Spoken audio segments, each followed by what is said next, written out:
और सारे लोगों के बीच ईर्ष्या द्वेष चल रही है। सारे लोगों के बीच, सारे पंथ वालों के बीच राग द्वेष की अग्नि धधक रही है। कोई किसी को मानने के लिए तैयार नहीं है। ये हिंदू की बात मैं कर रहा हूं, मुसलमान को तो छोड़ दीजिए, सिख को छोड़ दीजिए, ईसाई को छोड़ दीजिए, यहूदी को छोड़ दीजिए, पारसी को छोड़ दीजिए, एक हिंदू को लिया जाए तो हिंदू राग द्वेष की अग्नि में धधक रहा है। मैं आपसे पूछना चाहूं, ब्रह्मा जी 3 भाई थे, ब्रह्मा, विष्णु और महादेव। और हमारा वेद का अनादि मंत्र ओम नमः शिवाय। लेकिन ये चालाक हरिंद्रानंद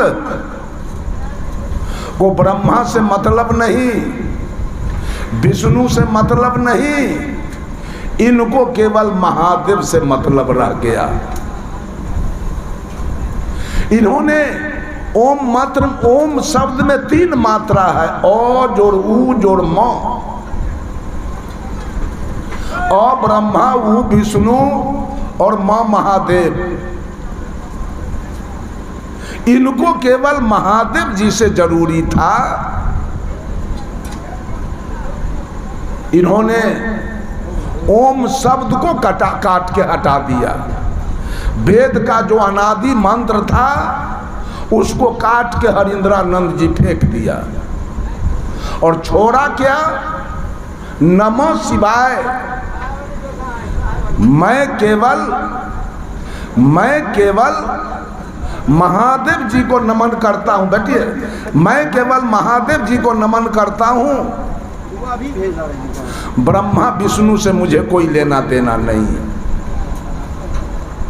बंधुओं, इसी गांव में कोई 3 भाई हो, एक भाई को निमंत्रण दे के कोई खिला दे और 2 भाई को छोड़ दे, वो 2 भाई उस व्यक्ति से खुश रहेगा कभी जिसको आपने निमंत्रण नहीं दिया?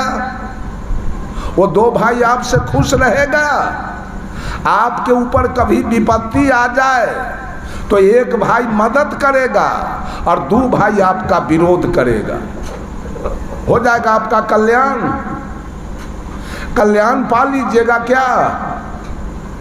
बंधुओं, ये रवैया चल रही है। देवताओं की कल्पना 56 करोटी की गई है।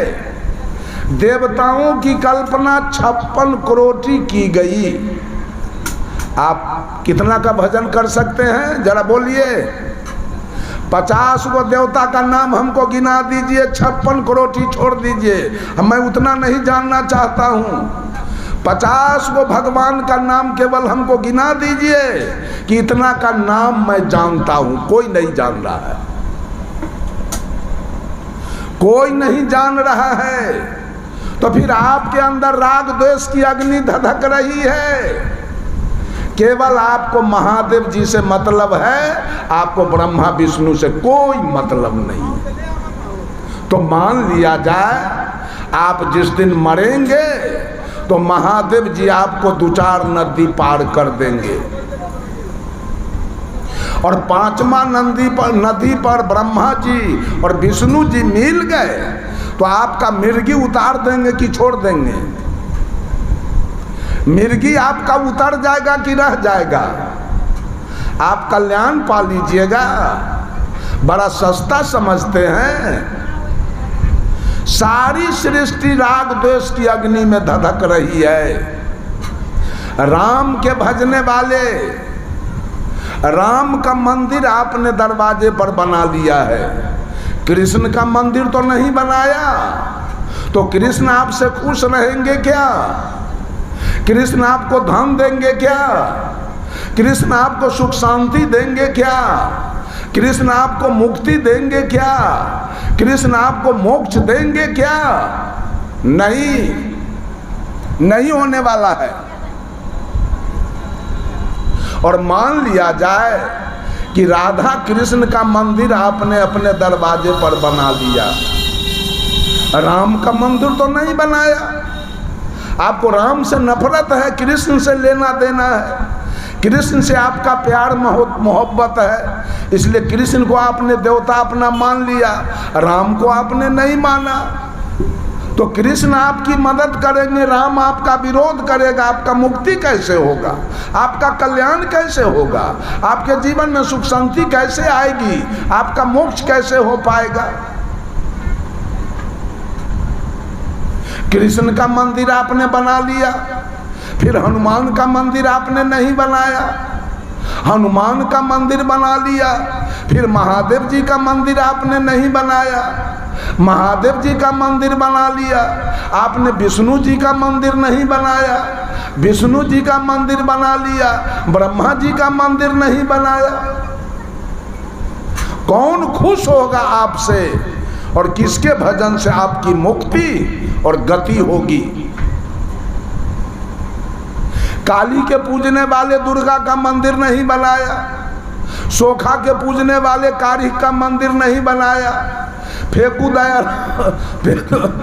दयाराम के पूजने वाले विश्वकर्मा जी का भजन नहीं किया, बेनी राम के पूजने वाले सोखा के भजन नहीं किया। ये पूरी सृष्टि जल रही है। साहब कबीर ने कहा, कबीर यह जग जलते देखा अपनी अपनी आग, ऐसा कोई ना मिला जा सो रही है लाग। कि पूरी सृष्टि राग द्वेष की अग्नि में जल रही है, ऐसा कोई शीतल व्यक्ति नहीं मिला जिसके संपर्क में जाकर शीतलता पाया जा सके। सारी सृष्टि जल रही है। बंधुओं, कल्याण कैसे होगा? कैसे हमारी भक्ति बनेगी? कैसे हमारा मोक्ष होगा? मनुष्य दूसरे के भजने में लगा है। अपनी भक्ति और अपना भजन और अपना सुधार और अपना विचार से मनुष्य को आज कोई मतलब नहीं रह गया है। ये दूसरे के भजन भक्ति करने में लगे हुए हैं। कोई राम का कर रहा है, कोई कृष्ण का कर रहा है, कोई महादेव का कर रहा है, कोई विष्णु का कर रहा है, कोई सोखा का कर रहा है, कोई कारिक का कर रहा है, कोई बख्तौर का कर रहा है, कोई बसाउन का कर रहा है, कोई विश्वकर्मा जी का कर रहा है। एक तरफ राग और दूसरे तरफ द्वेष। ये दोनों आपके अंदर बैठा हुआ है। साहब कबीर कहते हैं, किसी का भजन नहीं, किसी की भक्ति नहीं, किसी का मैं गुलाम नहीं, राम का दिया हुआ मेरे जीवन में कुछ नहीं है, एक पैसा नहीं लागत। कृष्ण का मेरे जीवन में एक पैसा लागत नहीं है। हनुमान जी का मेरे जीवन में एक पैसा लागत नहीं है। महादेव जी का मेरे जीवन में एक पैसा लागत नहीं है। विष्णु जी का मेरे जीवन में एक पैसा लागत नहीं है। ब्रह्मा जी का मेरे जीवन में एक पैसा लागत नहीं है। कारिक, सोखा, काली, दुर्गा का एक पैसा लागत मेरे जीवन में नहीं है। मेरे जीवन में लागत मेरे माँ की है। मेरे जीवन में लागत मेरे माँ की है, और मेरे जीवन में लागत मेरे पिता की है, और मेरे जीवन में लागत मेरे सद्गुरु की है। इसलिए माँ ने मुझे तन दिया है, पिता ने मुझे धन दिया है, और गुरु ने मुझे ज्ञान दिया है। ये तीन हमारे देवता हैं। ये तीन देवता का जो सेवा पूजा कर लेगा उसका भौतिक जीवन सुखमय और आध्यात्मिक जीवन अविचल शांतिमय हो जाएगा। उसके जीवन में सुख और शांति दोनों पहुंच जाएगा। लेकिन आज मनुष्य, साहब कबीर कहते हैं, खसम बिनो तेली के बैल भयो रे, खसम बिनो तेली के बैल भयो। सदगुरु कबीर ने तमाम दुनिया के औरत मर्द को तेली का बैल कहा है। ये सब तेली के बैल है। क्यों? पहले के जमाने में तेली के यहाँ एक कोल्हू चलता था और कोल्हू में एक बैल चलता था, और बैल के चलने के क्रम में तेल की पेराई हो रही थी। ये बताइए, बैल केंद्र में चल रहा था कि परिधि में? बैल परिधि का चक्कर काटा है। धूर भर में 50 कोस का चक्कर काटा है बैल। बैल को सुख मिला है कि दुख? बैल को दुख मिला है। बैल घूम रहा है परिधि में और तेल गिर रहा है केंद्र में। केंद्र में सुख होता है और परिधि में दुख होता है। आज लोग मानव, भगवान बैठा है केंद्र में, भगवान केंद्र में बैठा है।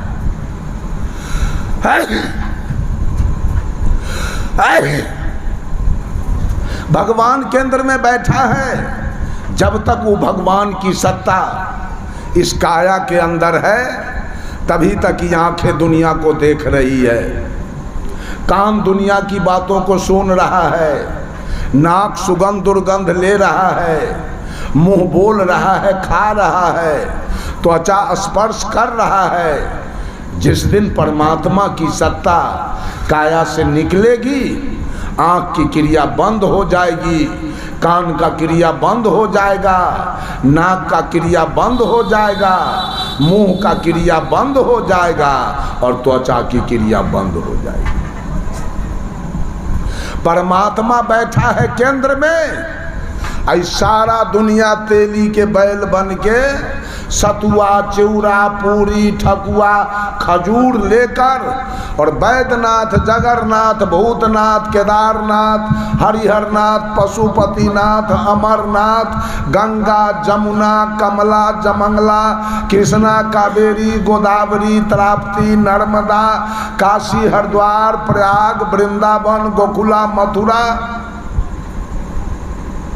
सबका तेली के बैल के जैसे सारे लोग उस परमात्मा को पाने के लिए चक्कर लगा रहे हैं, तेली के बैल के जैसे। वहाँ न खाने का ठिकाना, न सोने का ठिकाना, न पैखाना जाने का ठिकाना, न पेशाब करने का ठिकाना, न भोजन बनाने का ठिकाना, न कपड़ा धोने का ठिकाना, न कपड़ा सुखाने का ठिकाना। सुख मिला कि दुख? तीर्थ में सुख मिला है कि दुख? ये तेली के बैल के जैसे पूरे जीवन परिधि की चक्कर काटने में सारे लोग लगे। जिसको मैं कभी नहीं देखा, अमेरिका के राष्ट्रपति को मैं कभी नहीं देखा, इंग्लैंड के राष्ट्रपति को मैं कभी नहीं देखा, चीन के राष्ट्रपति को मैं कभी नहीं देखा, उसका सपना मैं कभी नहीं देख सकता हूँ। उसकी कल्पना हो सकती है, उसकी कल्पना हम कर सकते हैं। वैसे आज मानव राम की कल्पना में लगा है, कृष्ण के कल्पना में लगा है, महादेव के कल्पना में लगा है, विष्णु के कल्पना में लगा है, हनुमान के कल्पना में लगा है। इसलिए कि आपका खानदान दर खानदान इनको नहीं देखा आज तक, केवल आज तक कल्पना चल रही है। और जिसको आप आंख से देख लिए हैं उसकी याद होती है, उसकी कल्पना मिट जाती है। जिसका शकल आपने देख लिया उसकी याद आती है। लेकिन आज पूरे दुनिया, मुसलमान भाई भी अल्लाह के कल्पना में लगे हैं और मोहम्मद साहब के कल्पना में लगे। देखे नहीं कभी, कल्पना में लगे हैं। सिख लोग भी गुरु नानक, गुरु गोविंद सिंह, गुरु तेग बहादुर, गुरु रामदास के कल्पना में लगे हैं। और ईसाई लोग भी ईसा मसीह के कल्पना में लगे हुए हैं। देखा कभी नहीं। ये कल्पना कब तक चलती रहेगी? ये कल्पना से सुख आने वाला नहीं है, कल्पना से शांति आने वाली नहीं है। इसी पूरे दिघरुआ गांव में सारे लोग भगवान का भजन भक्ति कर रहे हैं।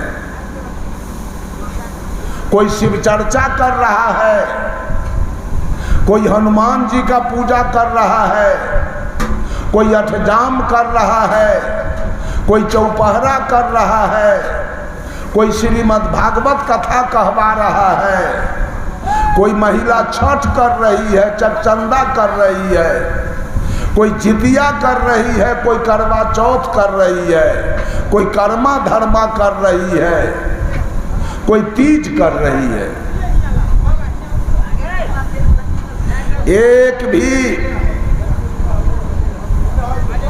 एक भी मुसलमान की पत्नी आज तक जितिया नहीं किया, आज तक सिख की पत्नी जितिया नहीं किया, आज तक ईसाई की पत्नी जितिया नहीं किया।